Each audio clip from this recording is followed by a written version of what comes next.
let's talk about Devon Levi. So here we are.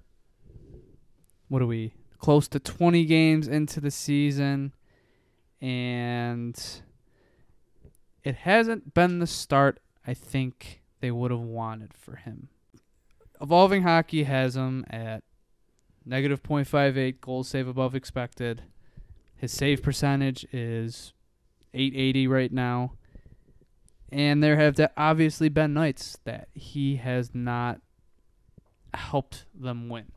There's been good performances sprinkled in there. He stole them 2 points against Minnesota.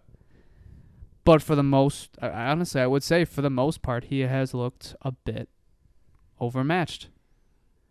And the Boston game definitely reflected that. He got pulled in the second period. So the question does have to be asked.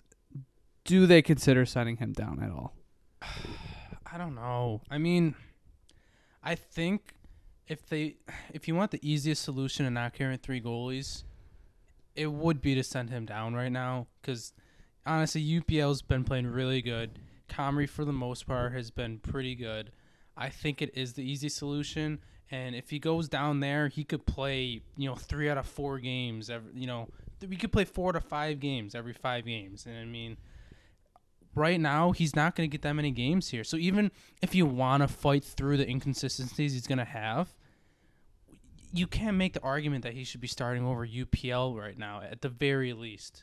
And so it's tough. I think I want to say the conversation should be being had, but at the end of the day, he's a young player. He's going to go through this. We all knew he was going to go through this. We said going into the season that at some point, Levi is going to go through it. He's going to have some rookie struggles. And, I mean, he certainly is. One night he'll be great. Another night he'll be not so good. So, I don't know. It's tough. I mean, it's also got to be tough from his perspective. He had all this pressure going on him, to overcome these other 2 goalies. The whole fan base thought he was going to be the savior this year, and he just hasn't lived up to it yet. So, I just hope his confidence is at least still there, and he could just, he'll fight back. Like, he's probably going to get at least another start before they ever consider him going down. My honest opinion is if they haven't sent down a goalie at this point yet, I feel like they just continue to roll with the 3 goalie rotation unless they get desperate. Let's say some injury. Let's say the injuries start to pile up. Then I guess I could see them sending a goalie down.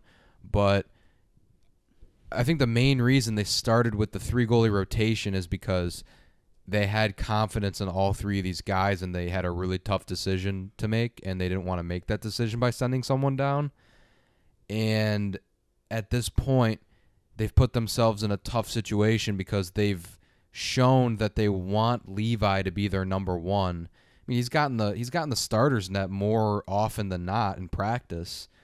And if you send him down now, what message are you sending to the organization and the fan base and all that? It's like, even him, like, you came into the season, you were the guy. Yeah, exactly. You've kind of you haven't done enough. No, yeah, I completely understand. I completely agree with that statement. That's why I'm saying it's just, what are you gonna do? I really don't think that's the guy you want to send down. But I mean, again, you get desperate enough, sure. But let's say UPL has one of his classic meltdowns, or Comrie's hurt again, or he doesn't, live up to the hype. But it's just more questions. There's been no answered questions on the goaltending front on this team since the last time we've discussed it, because players that we thought were playing poorly flipped, and now the players we thought were playing good are now playing poorly in a goaltending situation. I think it speaks volumes to a lot of the points that were being raised over the offseason. Like, yeah, it is kind of hard for a 21-year-old goaltender to carry the brunt of the starting load in the best hockey league on the planet. Those people for those that were making arguments in favor of that argument, it wasn't unfounded. We were those people. I mean, yeah, we raised the concern. We recognize that this is not something that goalies do. And it's no indictment of Levi's career outlook, but for right now he doesn't look confident. He's not I think he's quickly learning that this is not the NCAA, as good as that league is.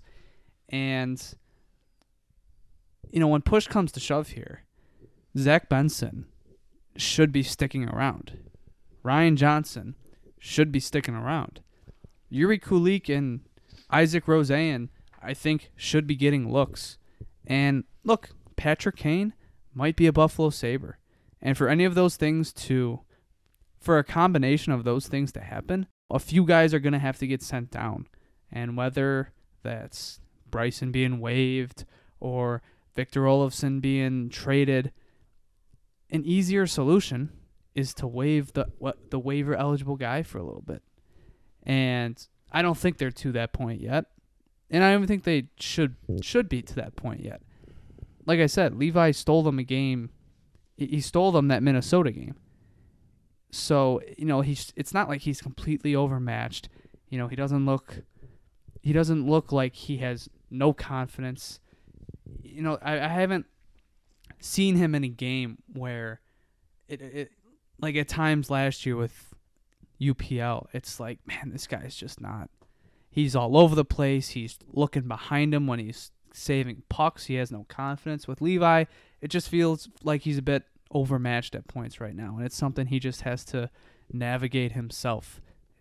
This is the learning season for him. The growing pains of a young goaltender.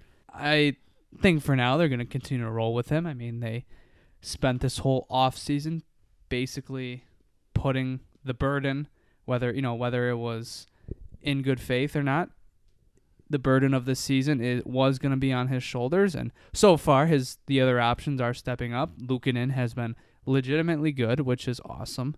And Comrie, when he has been good as well, even against, that third goal against Winnipeg was a bit frustrating, but for the most part, their goaltending has been good. It has not been the issue.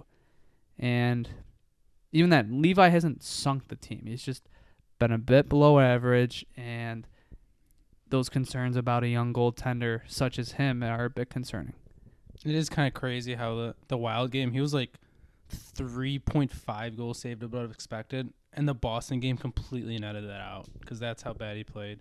But the one thing that is crazy to think about, and I still see people making arguments for this, is that, Levi's not playing good. This is why we should have got a veteran goalie to play opposite of him. Our other two goalies have been good.